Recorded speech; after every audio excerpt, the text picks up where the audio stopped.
અને તુત્તીકોરિન, રાઈટ. ચેન્નાઈ, એન્નોર અને તુત્તીકોરિન. ત્યાંથી આગળ જાઓ અરુણાચલ, સોરી આંધ્રપ્રદેશ, અને આંધ્રપ્રદેશમાં તમને જોવા મળશે વિઝાગ એટલે કે વિશાખાપટ્ટનમ. અને વિશાખાપટ્ટનમથી આગળ જશો એટલે તમને જોવા મળશે ઓરિસ્સામાં પારાદ્વીપ. કેવું દ્વીપ? પારાદ્વીપ. અને ઉપર તમને જોવા મળશે કલકત્તા અને હલ્દિયા. બરાબર, એકબીજાને ટેકો આપતા છે. અને હવે એક અહીંયા છે, એક ભારતના કેન્દ્ર શાસિત પ્રદેશમાં, રાઈટ. એટલે અહીંયા આજે આંદમાન નિકોબાર દ્વીપ સમૂહ છે, અને એમાં આંદમાનમાં તમને એક મસ્ત એવું મહાબંદર જોવા મળશે જે આંદમાન નિકોબારની રાજધાની છે, જેનું નામ છે પોર્ટ બ્લેર. કઈ છે? પોર્ટ બ્લેર. તો આ થઈ ગયા મહાબંદરો.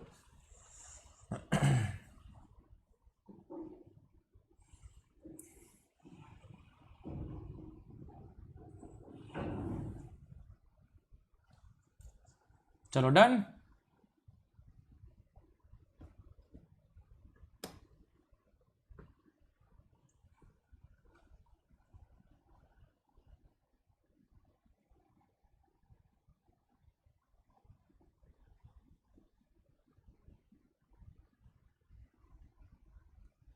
ઓકે,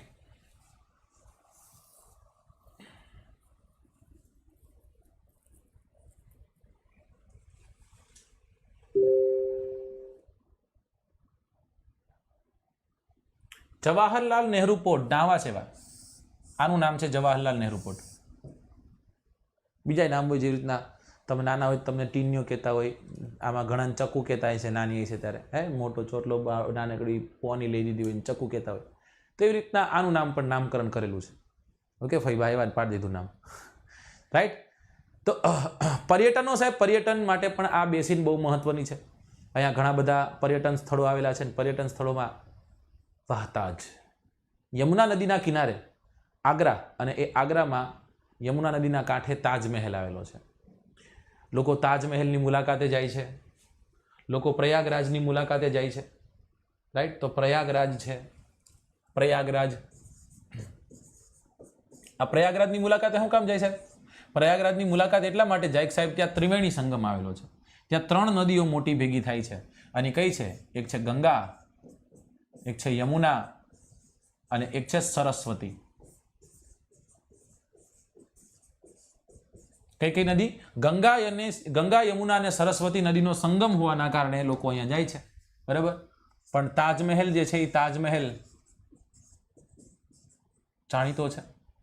પ્રસૂતિની પીડાથી પોતાનો જીવ ગુમાવનાર મુમતાઝ માટે એક પ્રેમી જે છે એ 22 વર્ષ સુધી એક સ્થાપત્ય બનાવે, અને એ મુમતાઝ બેગમને ત્યાં દફનાવવામાં આવે, જે વિશ્વની સૌથી મોટી કબર છે, જે 7 અજાયબી પૈકીની એક અજાયબી છે, અને બાજુમાં એને દફનાવવામાં આવે.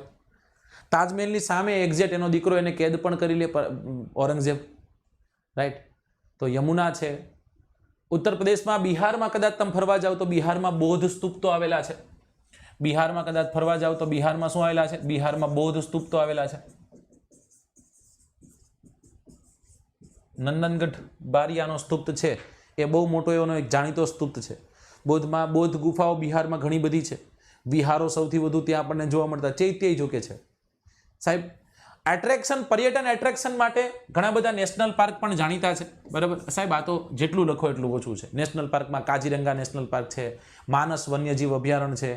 આ આદિવાસી છે ને, હકીકતમાં અસમની એક અલગ જે ટ્રાઇબ્સ છે એની સંસ્કૃતિ સાથે સંકળાયેલા રસપ્રદ સ્થળો જોઈએ આપણે, એ બધું આપણને અહીંયા જોવા મળશે. તો આ લેક્ચરમાં આપણે આટલું જોયું. આમાં કંઈ ન સમજાણું હોય તો તમે મને કહો. બરાબર. આજે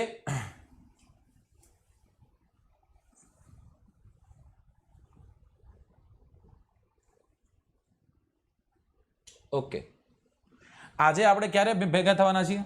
આજે આપણે 8:30 કલાકે ભેગા થશે. કેટલા વાગે? 8:30 કલાકે. અને આ 8:30 કલાકે આપણે સ્પેશિયલ ક્લાસમાં ભેગા થશું. ક્યાં ભેગા થશું? સ્પેશિયલ ક્લાસમાં.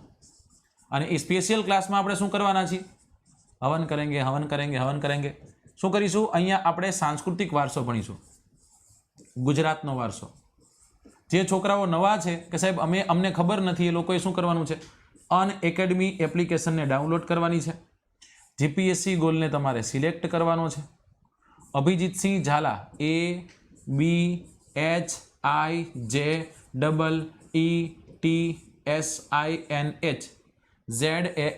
અભિજીતસિંહ ઝાલા આ નામ સર્ચ કરશો એટલે એક આવો મળશે વ્યક્તિ, એને ફોલો કરી દેજો એટલે બધી એની નોટિફિકેશન મળે.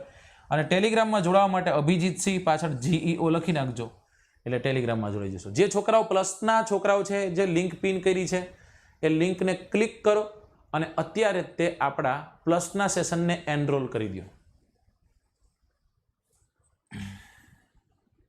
ચલો, મારો કોન્ટેક્ટ નંબર તમને આપું છું 8000037272. આમાં તમારે તમારું નામ તમારી રીતના પહેલા તમારું નામ સેવ કરવાનું છે ને પછી કોન્ટેક્ટ મને મોકલી દેવાનો છે, રાઈટ? અને તમારું નામ જેમ કે ચક્કુ છે તો લખવાનું ચક્કુ UN એટલે અનએકેડમી, બરાબર? તમારું નામ જેમ કે ચિંટુ છે તો કરવાનું ચિંટુ UN. આવી રીતના તમારો નંબર સેવ કરવાનો છે. તમારો નંબર મારો સેવ કરીને ન મોકલતા. ઘણા મારો સેવ કરીને મોકલે, સાહેબ તમારો તમને ઠપ કર્યો. ના, તમારે તમારું નામ નંબર સેવ કરવાનો હોય ને આ નંબર ઉપર વોટ્સઅપ કરી દેવાનું છે. કાલની એક વાત કહું મિત્રો તમને, કાલે રાત્રે 3 વાગ્યા સુધી, કેટલા વાગ્યા સુધી? 3 વાગ્યા સુધી માત્ર ને માત્ર 11:15 કે 11:30 હું બેઠો હતો કે સાહેબ જેના મેસેજ છે ને મેસેજના હું રિપ્લાય આપું. અને તમે માનશો નહીં, હજી 700 મેસેજ બાકી છે મારે જોવાના, જે પર્સનલ છોકરાના પડ્યા હોય એવા. આટલા મેસેજ બાકી છે. 3 વાગ્યા, 3-3 વાગ્યા સુધી હું હતો ને 3-3 વાગે હું સૂતો. તો એટલા બધા મેસેજ હોય છે. એટલે તમારે જે નકામા કંઈ કામનું નથી ને એવા મેસેજ કરતા પણ નહીં. તમારે કંઈક ઇમરજન્સી છે, કંઈક એવું કામ છે, તમે જરૂરથી કહેજો, બરાબર? કારણ કે એવા નકામા મેસેજના કારણે બધા મેસેજ હું રીડ કરી શકું નહીં. ઓકે, ચલો.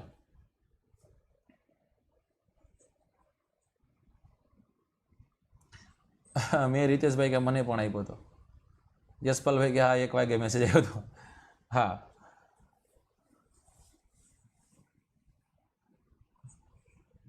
પૃથ્વીરાજ છે એ તો એવો વિષય છે ને કે એમાં તો ગોતવી પડે. રાજ્ય હશે ઘણું બધું. હેમાંગી કે છે મને 1 વાગે રિપ્લાય આવ્યો હતો. તો જ આ બધા પુરવાર કરે છે કે હા મેં મેસેજ કર્યો હતો. ઓકે, તો આ મારો કોન્ટેક્ટ નંબર છે, સેવ કરી તમારું નામ સેવ કરી તમારો કોન્ટેક્ટ નંબર સેવ કરીને મને તમારું કોન્ટેક્ટ મોકલી દીજો, હું સીધો સેવ કરી દઉં, લાંબી લપ ન થાય એટલા માટે, રાઈટ? હવે તમને પીપીટી દેખાડી દઉં જે તમને બહુ ગમતી હોય છે.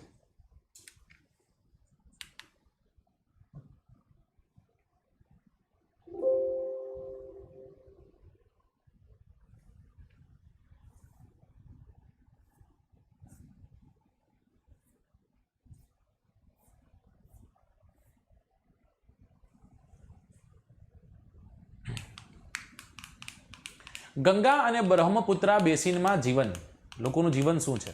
ગંગા અને બ્રહ્મપુત્રાની ઉપનદીઓ મળી ભારતીય ઉપખંડમાં ગંગા બ્રહ્મપુત્રા બેસિનની રચના કરે છે. આ બેસિન પેટા ઉષ્ણકટિબંધમાં છે, એટલે કે 10 ડિગ્રી ઉત્તર અક્ષાંશથી 30 ડિગ્રી ઉત્તર અક્ષાંશ વચ્ચે સ્થિત છે. ગંગાની ઉપનદી જેવા કે ઘાઘરા નામની નદી છે, સોણ નામની નદી છે, ચંબલ નામની નદી છે, ગંડક નામની નદી છે, કોશી નામની નદી છે વગેરે જેવી નદીઓ ગંગાની સહાયક નદીઓ અને બ્રહ્મપુત્રાની સહાયક નદીઓથી આ વિસ્તાર નિર્મિત થાય છે.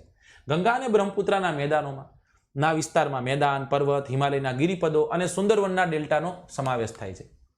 મેદાની ક્ષેત્રમાં ઘણા બધા ચાપ તળાવો જોવા મળે છે. અહીંનું વાતાવરણ મુખ્ય ચોમાસું છે. ચોમાસાની ઋતુ ચોમાસામાં મધ્ય જૂનથી શરૂ કરી મધ્ય સપ્ટેમ્બર વચ્ચે સારો એવો વરસાદ પડે છે. ઉનાળામાં ગરમી અને શિયાળાની ઋતુ દરમિયાન ઠંડી અનુભવાય છે.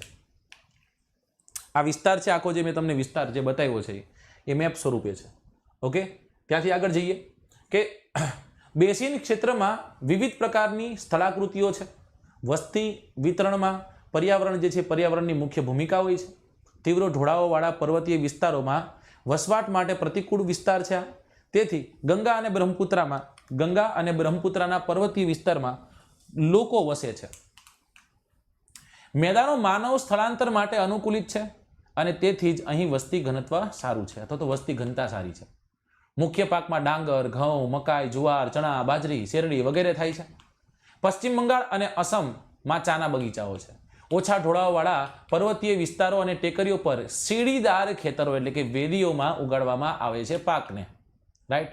Population density, it means the number of person that lives in 1 square kilometer of area Example, the population density of Uttarakhand is 189, while the density of West Bengal is 1029, and that of Bihar is 1102.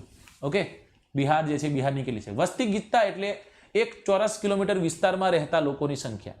ઉદાહરણ તરીકે ઉત્તરાખંડની વસ્તી ઘનત્વ 189 છે, જ્યારે પશ્ચિમ બંગાળની વસ્તી ઘનત્વની વાત કરીએ તો એ 1029 છે અને બિહારમાં 1102 છે. રાઈટ, ચલો. તો આ છે terrace are build on step slope to create flat surface on which crops are grown. The slope is removed of that water does not run off rapidly. વેદીઓ સીડીઓનું નિર્માણ ઊભા ઢોળાવો પર સપાટીઓ બનાવીને ખેતર માટે બનાવવામાં આવે છે. ઢોળાવોને એટલા માટે દૂર કરવામાં આવે છે કે જેથી પાણી ઝડપથી વહી જાય નહીં. ગંગા અને બ્રહ્મપુત્રા નદીમાં તાજા પાણીનું એક પ્રકારની ડોલ્ફિન જોવા મળે છે, જેને સ્થાનિક ભાષામાં સુઝુ અથવા તો આંધળી ડોલ્ફિન કહેવામાં આવે છે. સુઝુની હાજરી પાણીની શુદ્ધતા સૂચવે છે. સારવાર ન કરાયેલા ઇન્ડસ્ટ્રીયલ એટલે કે ઔદ્યોગિક અને શહેરી પ્રવાહ જે છે જેમાં વધુ પ્રમાણમાં રાસાયણો હોય છે અને એના કારણે આ પ્રજાતિ ધીમે ધીમે નાશ થઈ રહી છે. રાઈટ, ચલો નેક્સ્ટ. વિવિધ આકાર પ્રમાણે વનસ્પતિ જે છે વનસ્પતિમાં પણ વિવિધતા જોવા મળે છે. સાગ, શાખુ અને પીપળની સાથે ઉષ્ણકટિબંધીય પાનખર વૃક્ષો પણ ગંગા બ્રહ્મપુત્રના મેદાનમાં જોવા મળે છે. વાંસના ગાઢ ઝુંડ બ્રહ્મપુત્રના મેદાનોમાં જોવા મળે છે અને ડેલ્ટા ક્ષેત્રમાં મેંગ્રુવ્સના જંગલો છે. ઉત્તરાખંડના સિક્કિમ અને અરુણાચલ પ્રદેશની ઠંડી આબોહવા અને તીવ્ર ઢોળાવોના ભાગ પર ચીડ, દેવદાર અને ફર જેવા સંકુદ્રમ જંગલો થાય છે અથવા સંકુદ્રમ વનસ્પતિઓ આકાર પામે છે. ગંગા બ્રહ્મપુત્રા બેસિનમાં વિવિધ પ્રકારના વન્ય પ્રાણીઓ જોવા મળે છે, જેમાં સામાન્ય રીતે હાથી, વાઘ, હરણ, વાનર વગેરેનો સમાવેશ થાય છે. બ્રહ્મપુત્રાના મેદાનોમાં એક સિંગી ગેંડા જોવા મળે છે. નદીના તાજા પાણીના તળાવ અને બંગાળની ખાડીમાં જળચર સૃષ્ટિ વિપુલ પ્રમાણમાં જોવા મળે છે. ડેલ્ટા ક્ષેત્ર અને રોહુ કેટલાક ક્ષેત્રમાં બંગાળ એટલે કે બેંગાલ ટાઈગર, જેને આપણે બંગાળનો વાઘ કહીએ છીએ, મગરમચ્છ, ઘડિયાળ વગેરે જોવા મળે છે.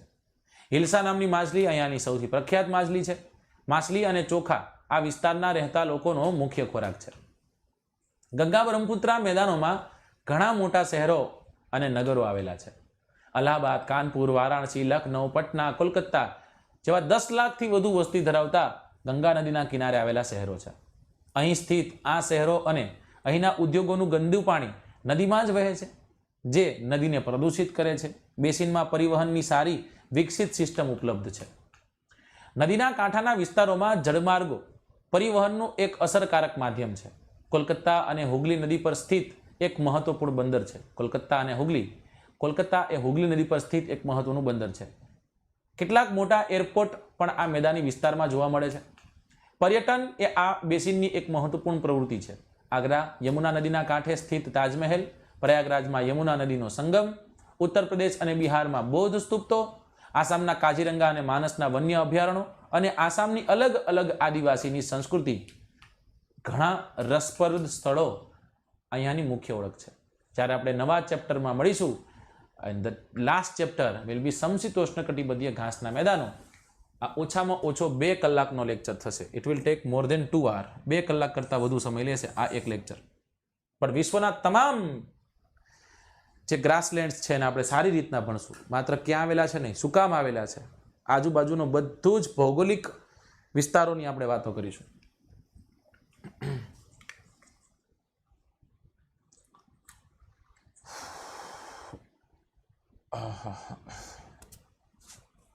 ડીવાયએસઓ માટે જરૂર લાગે ને સાહેબ, શું કામ ન કામ લાગે? હું તમને કહું છું ને, જીપીએસસી આવનારી જીપીએસસીમાં આપણી એનસીઆરટીમાં જ બતાવીશ વિડીયો પ્રશ્ન.